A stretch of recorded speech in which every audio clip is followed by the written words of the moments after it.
वाहेगुरु जी का खालसा, श्री वाहेगुरु जी की फतेह। स्वागत है आपका हमारे YouTube चैनल लालटेन में। मेरा नाम है विशाल भंडारी और मैं एक पेशे से इंजीनियर हूँ। आज से हम एक नई सीरीज शुरू कर रहे हैं जिसमें हम श्री जपजी साहिब जी के पाठ के ऊपर विचार करने की कोशिश करेंगे।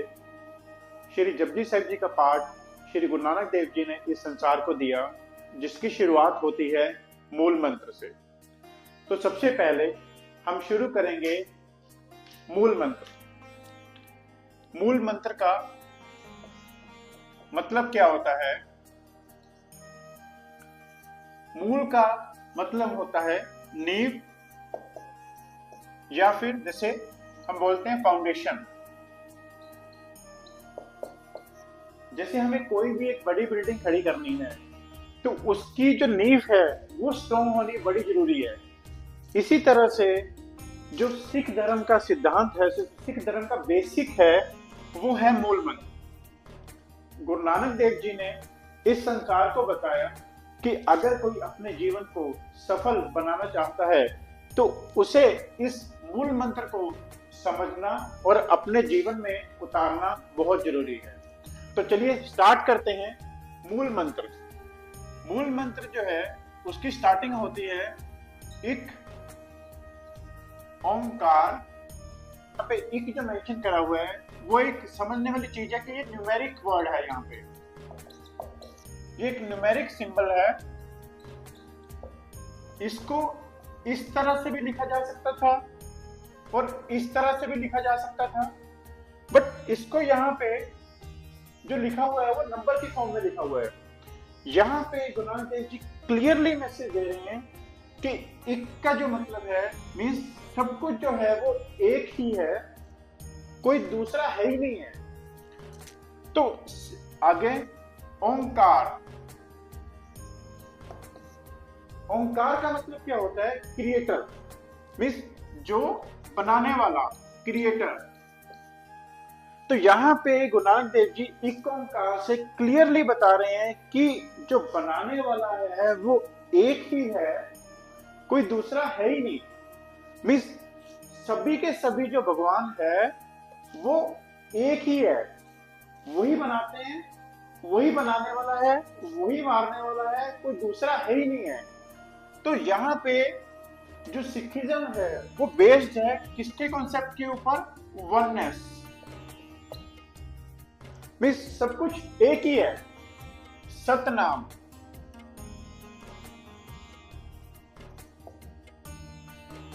जो जिस तरफ गुरु नानक देव जी इशारा कर रहे हैं कि वो जो क्रिएटर है वो एक ही है।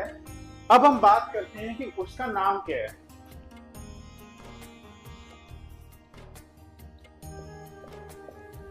तो यहाँ पे गुरु नानक देव जी बता रहे हैं कि जो उसका नाम है वो है सत। सत मीन्स सत्य, मीन्स ट्रूथ। उसका जो नाम है यहाँ पे गुरु नानक देव जी बता रहे हैं क्या? ट्रूथ, सत्य। एक चीज ध्यान देने वाली है यहाँ पे, इस मूल मंत्र के थ्रू गुरु नानक देव जी जो गॉड है, जो भगवान है, उसकी कैरेक्टरिस्टिक्स के बारे में बता रहे हैं, सो दैट कि हम उन कैरेक्टरिस्टिक्स को समझें और पढ़ें अच्छे से और उसको अपने जीवन में उतारने की कोशिश करें, जिससे हमारी जो लाइफ है उसमें पॉजिटिविटी आ सके। तो अभी हमें ये समझ में आ गया एक ओंकार, सतनाम। अभी हमें उसका नाम भी समझ में आ गया। नेक्स्ट कर्ता पूरक।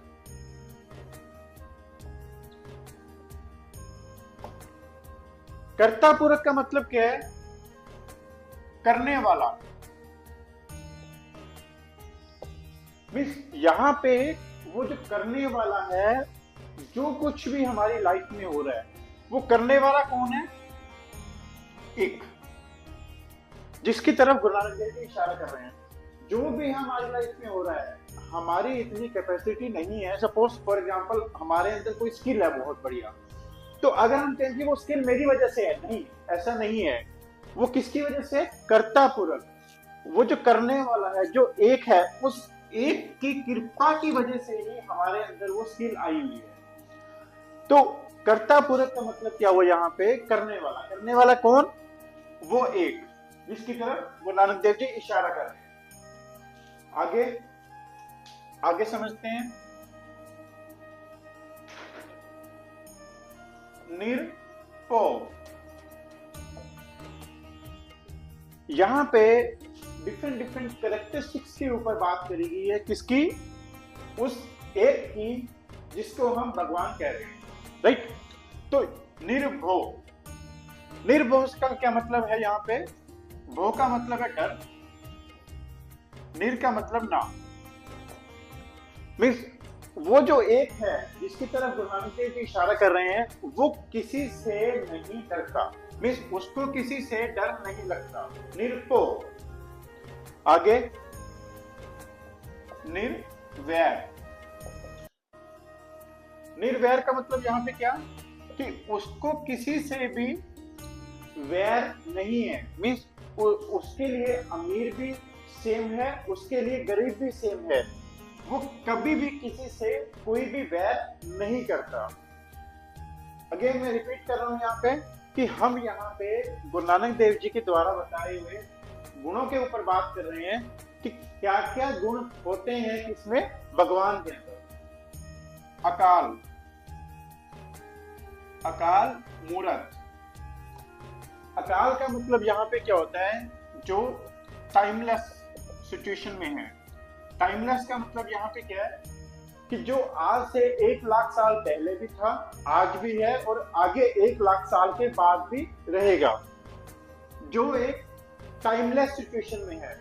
तो यहाँ पे हमें समझ में आ चुका है कि अकाल का मतलब क्या है? जो टाइमलेस सिचुएशन में है, जो टाइम से भी परे है। अजूनी, अजूनी का मतलब यहाँ पे क्या है? जूनी का मतलब होता है जन्म और मरण, और अ का मतलब नहीं।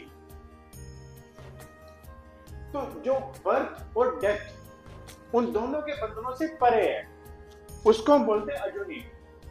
Next seven. सैबन का मतलब क्या होता है? क्रिएटर, जो किसी के ऊपर डिपेंडेंट नहीं है। किसके लिए? अपनी आइडेंटिटी के लिए, अपनी क्रिएशन के लिए वो किसी दूसरे के ऊपर डिपेंडेंट नहीं है। तो यहाँ पे गुरु नानक देव जी हमें भगवान के गुणों के बारे में बता रहे हैं कि उनमें किस किस तरह के गुण होते हैं। और जब हम ये कॉन्टिन्यूसली इस चीज को पढ़ते हैं तो हमारे सबकॉन्शियस माइंड में ये गुण जो है वो एंटर कर जाते हैं और हम भी इसी तरह से बिहेव करना शुरू कर देते हैं, जिसकी वजह से हमारी जो लाइफ है उसमें पॉजिटिव चेंजेस आने शुरू हो जाते हैं। तो अब ये गुण जो है वो सबसे इंपॉर्टेंट आएंगे कैसे? क्या कोई कर्म करने से आएंगे? नहीं। यहाँ पे गुरु नानक देव जी बताते हैं कि ये जो सारे के सारे गुण जिनके बारे में बात करी गई है, ये आएंगे कैसे? लास्ट में गुर प्रसाद। गुरु प्रसाद का मतलब यहाँ पे क्या है? कि गुरु की कृपा से ये वाले जो गुण है वो हम अपने अंदर लेके आ सकते हैं। तो अब हमें ये क्लियर समझ में आ गया कि एक ओंकार सतनाम कर्ता पूरक निरपो निर्वैर अकाल मूरत अजूनी सैभम गुरु प्रसाद। तो ये जो सारे के सारे गुण हैं ये आ कैसे सकते हैं? गुरु की कृपा से। तो अब क्वेश्चन ये आता है कि गुरु की कृपा जो है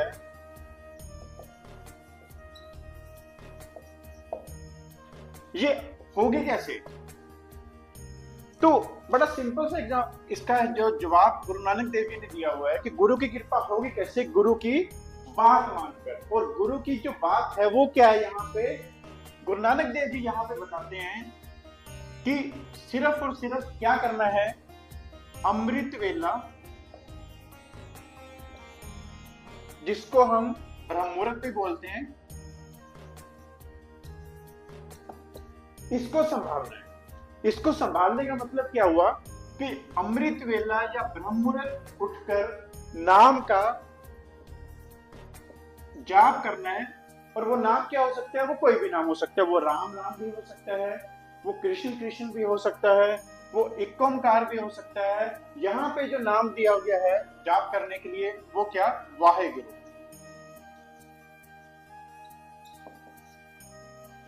तो अमृत वेला या ब्रह्म मुहूर्त, इसको संभालना है, इसमें उठ के नाम जप करना है। जैसे ही हम नाम जप करेंगे तो गुरु की कृपा होगी, गुरु की कृपा होगी तो वो जो सारे के सारे गुण, जो कैरेक्टरिस्टिक्स हमने अभी स्टडी कर लिए हैं, वो हमारे अंदर आनी शुरू हो जाएगी, जिसकी वजह से हमारी लाइफ में पॉजिटिव चेंजेस आने शुरू हो जाए। मैं आशा करता हूँ कि आज की इस वीडियो में आपको मूल मंत्र का कुछ समझने में हेल्प मिली होगी। वैसे तो मेरी इतनी बुद्धि नहीं है कि मैं श्री गुरु नानक देव जी के मैसेजेस को एक्सप्लेन कर सकूं, बट जितनी बुद्धि गुरु नानक देव जी ने बख्शी है उसके हिसाब से ये एक छोटी सी कोशिश है। अगर आपको ये वीडियो अच्छी लगी हो तो उन लोगों से जरूर शेयर कीजिएगा जो लोग अंधकार में भटके हुए हैं और एक लालटेन की तलाश में हैं, जिसके थ्रू उनकी लाइफ में पॉजिटिव चेंजेस आ सके। आगे आने वाली वीडियोस में हम जपजी साहिब जी के अंगों के ऊपर विचार करने की कोशिश करेंगे। तब तक के लिए वाहेगुरु जी का खालसा, श्री वाहेगुरु जी की फतेह।